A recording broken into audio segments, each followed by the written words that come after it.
The tall, thin man stood with his foot on the back of the neck of the farmer, grinding his face into the barren sands of the desert planet. He looked down with disgust as the man begged for the lives of himself and the baby.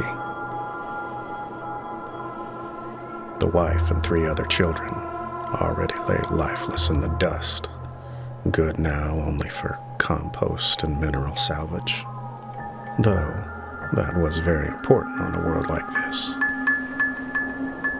The father had been well-traveled in his younger days and knew instinctively not to run, and the tall, thin man had purposefully saved him as long as he could, relishing in his pain as the first 4 went.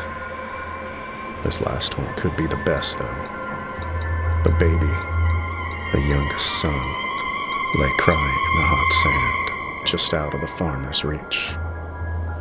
It was too young to roll over and crawl away. He was about to finish the boy off when it occurred to him how he might get a little more fun than usual out of this. Not one to miss such a good opportunity, he looked back down at the farmer. "Hey, farmer boy."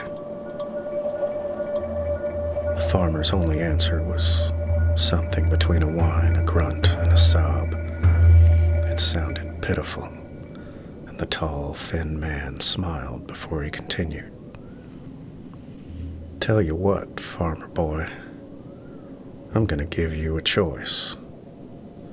Now I know you weren't thinking you were gonna be getting any choices in this whole deal, but I'm feeling particularly generous today. So I will deprive myself the joy of one of your deaths, at least immediately anyway.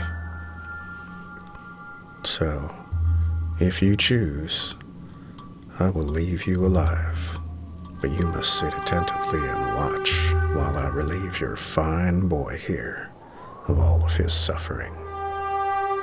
After that, you'll be free to run wherever you choose.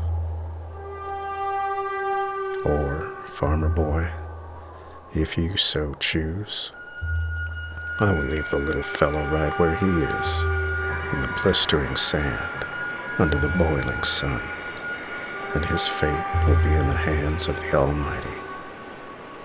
And you, my friend, will never have to endure watching his death, or anyone else's for that matter."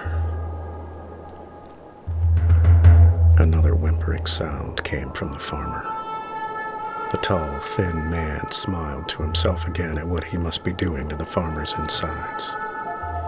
Moments like this made it all worth it.